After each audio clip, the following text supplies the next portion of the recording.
What's up, everybody? It's your boy Phil Shocker, the Danny City Hedgehog here with our Week 4 matchup going against my good buddy Damien in the Dutch Appletons. Damien and I have actually never had a chance to really battle. We only battled, I think twice. Once from Season 3 and then Season 4 of WWC, I want to say. And I believe we are 1-1 going into the fight. We could have been 2-0, but I think I messed up on a play when I should have, and that kind of cost me. But nonetheless, we are here to battle Damien here, and we've got a pretty good team matchup against Damien, but he's also got relatively good stuff against us, so it's definitely going to be a very interesting matchup nonetheless. So if you guys are excited, but like haven't already, subscribe. If you are new, join the Phil Shucker crew today because you'll be filled with the king of the crew. With that being said, let's go ahead and break down this matchup. So looking at Damien's team, he's got Mienshao, Tyrantrum, Jellicent, Mew, Zero Aura, Salazzle, Mega Absol, Aggron, Tangela, and Togekiss. So looking at his team, I don't see Togekiss really coming. Togekiss doesn't get to do too much. I mean, yeah, it's got good coverage versus my team, but it kind of doesn't allow a lot of things to do work against my team. And plus, I just have natural things that can kind of handle it. I don't think Tangela's really coming. Tangela doesn't do really anything for him in this type of a matchup, especially when Tangela just loses to so much on my team.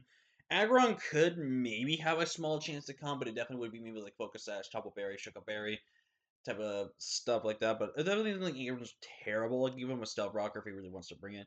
I do think Mega Absol has a very strong likely chance to potentially show up this matchup, just because of the fact that Absol's coverage is extremely good, and plus its speed stat is basically faster than everything on my team, and could pose potential problems to us in the late run. So, for the six, I definitely expect Mienshao. Mienshao is very scary versus my team. Mienshao basically can can kind of just claim. If we're looking at my team right now, about 2 to maybe 3 KOs, so it definitely could be a major problem. I definitely think Tyrantrum comes. Tyrantrum is a massive, massive, massive problem versus us, because literally it does the work it needs to do versus my team. It does so well against us, whether it's Choice Bender or Choice Scarf. I definitely think Jellicent comes. Jellicent's very, very annoying in this matchup where Jellicent can kind of just do a lot of things versus us, so definitely something over there. I definitely think Mew is going to be brought because Mew, you can't fully prep for Mew. I could see something like a Nasty Plot Nasty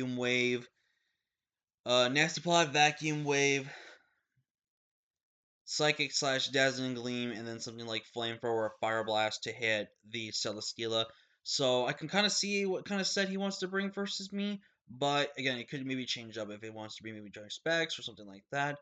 I definitely think Zero Aura comes. Zero Aura has really good speed control against us. It can potentially run Adamant versus us as well, which is really good for him. I think Blastoise is good check to a lot of things on his team. And I think Salazzle comes. I could see Salazzle's potentially Choice Scarf for this matchup, or Choice Specs. I could see Choice Scarf for the fact that he could try to outspeed, my Arctifish. It's outspeeding, like, potentially my Choice Scarf Ready Draco, potentially faster than Blastoise. Well, I don't know if he really wants to do that. Even faster than Atatomize, Celesteela, so definitely something to kind of with knowing than that.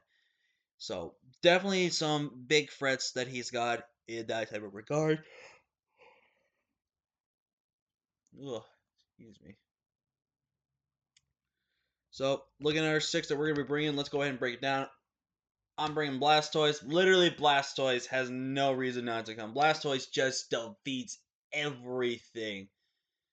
Blastoise is just so good, man. It's just so good. Blastoise literally will 6-0 his team if we get it positioned correctly. Shell Smash, Ice Beam, Surf, and Dark Pulse literally had everything for his team for super effective to neutral damage. Guaranteed. 24 HP max special attack, 232 with speed with a timid nature. I had to run timid to outspeed, I believe it's Choice Scarf Salazzle, I think? Or was to make sure we were faster than Zero Aura. I don't fully remember. I just built this team too. I should just know this stuff, but yeah, Blastoise literally can win if we get it positioned correctly. Up next we have Big Dragon Energy, or Give Me Energy, my Ready Draco. I really don't expect him to bring Togekiss at all in this matchup because Togekiss just does not do anything for him in this match. We are running Timid Nature with 8 in HP, max special attack, 248 speed. There's two reasons why I'm running this. One, it's faster than Tyrantrum with its Choice Scarf, and 2, it's faster than every single thing on his team if anything else is not Scarf. Again, if anything else is Scarf, I'll know that if from the Mian Shao, if I know that from the Salazzle, or if for some reason he's choice Scarfed on the Zera Aura. So, stuff like that. Whew, excuse me, guys. But I think honestly, Regidrago can just single-handedly win this game as well, because again, his Steel type can't take 2 of these hits, and I just think he's gonna really struggle. This may almost be my lead because of Dragon Raw, but again, it's just gonna be one of those things where it does depend on lead matchup in case anything else goes that way. Up next, we're bringing the Tilted Towers. Again, if anyone doesn't get the reference, it's from Sonic 06 fandom. But we're bringing a Tautomized mixed offensive with Earthquake, Energy Ball, and Flash Cannon. 140 speed with the naive nature. I am running the minus speed, def nature over the minus defense nature, just because there's a couple of my team that I don't want to take physical hits with. There's only like 1 or maybe 2 mods on his team that can hit me. Well, 3 if you count Togekiss. That can hit me for the special side, and that's where it can be problematic. But I expect more to be on the physical side. But I'm gonna run naive because we're gonna run mix. Like I said, we're gonna be more of a specially oriented because again, my main stab plus energy ball will hit everything else on his side of the team for super effective neutral damage. Earthquake is legitimately only there for roughly the Celesteela, and not for the Celesteela, for the Salazzle and for the Zera Aura. If I get an Autonomize up, I am faster than the Zera Aura, which is very good to know right there as well. I believe I would be also... I think I'm just faster than max speed Zera. I think that's all it is. Tyrantrum can never knock me out if it's Choice Scarf. Yen Shao can't ever knock me out. Again, that's where I have the option of just going for that. We are running Life Orb to hit as maximum hard as we can. With Earthquake, we do have a solid chance to knock it out at full with this range. But again, if it takes that one bit of chip from hail damage or takes 1 or 2, it puts it right in range of the Earthquake and basically will knock that thing out, which is really good. Which is another reason why, spoilers, we're bringing hail because it can actually help us in that type of regard. Up next, we're bringing Mega Gallade, our Crusader here, and we're bringing a very interesting Gallade this week. We're bringing a very kind of semi-defensive but offensive Gallade. We're running 44 speed to make sure we are faster than the Tyrantrum. Uh, I didn't bother making this thing faster than Mienshao. The main reason I didn't was because of the fact that Mienshao doesn't really do much against me except U-turning and knocking me off in that type of situation. So I really felt like there was no reason not to.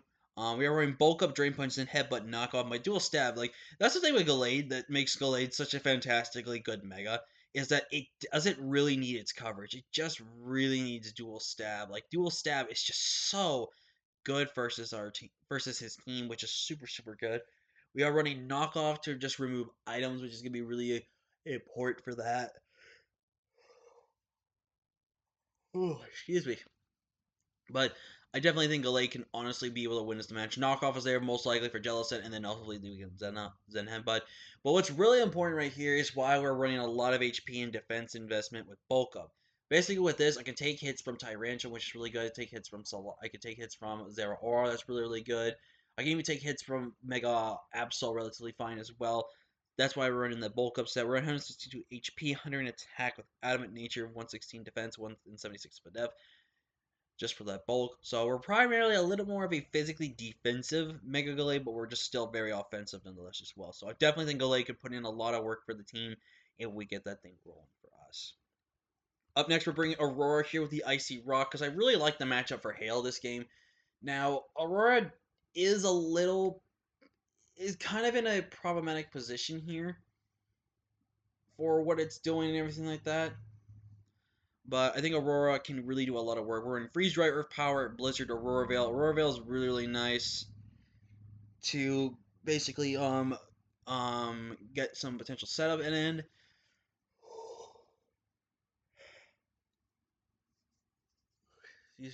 Either setup or anything else in that type of nature. But what's also really good about Aurora is this offensively can do a lot of work. We're running Modest Nature with 172 in HP, 4 defense, 60 speed depth, 20 speed. 20 speed, make sure I'm faster than 0 speed bulk invested Jellicent. So that way we can be able to be faster than that 2 KO or Freeze Dry. Blizzard's really spammable in this matchup as well, and Earth Power is there for this Alazo potentially wanting to switch in on me as well. So definitely looking forward. Again, we're running Ice Rock because we're bringing the downward Mischief-ish. We can't bring Upside Down because apparently the characters are way too long for that, which I don't understand. It makes no sense. We're running downward Mischief-ish here with very interesting. So we're running Chopple Berry with a Slush Rush with Freeze Dry, Vicious Rend, Psychic Fangs, and Blizzard. See, even with the speed invested we get, we're not faster than max speed Scarf Manshot, which is something I was looking at potentially on running out speed. But we decided to make this thing faster than just max speed 0, which was the best thing. We are running physically. We're gonna run a very mixed offensive, but primarily physically offensive set. We are running Vicious Rend, Freeze Dry, Psychic Fangs, and Blizzard. Psychic Fangs is stronger than Zen Headbutt, that's why I'm running that. And also, it doesn't miss, which is really good.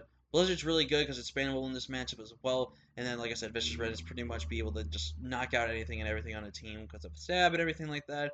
And again, if Jellicent is weakened down to the point, Freeze Dry does 2-hit KO it. We do need to weaken it down to roughly about between 60 and 70%. That's where we need to weaken it down to in that standpoint. And then Freeze Dry does guarantee 2-hit KO under Hail. And I'm pretty sure we still will be faster as well, which will 2-hit KO it as well. So definitely something to know right there. But I think Arctovish can actually put in a lot of good work this week, and I'm really excited to try out Mr. Arctovish Downward Vish. But with that being said, guys, thank you so much for watching. Leave a like if you haven't already. Subscribe if you are new. Join the Pro Shock Recruiter today because you need for the king of the group. And until next time, guys, I'm Pro Shocker, the Nice I will see you guys next time. Peace.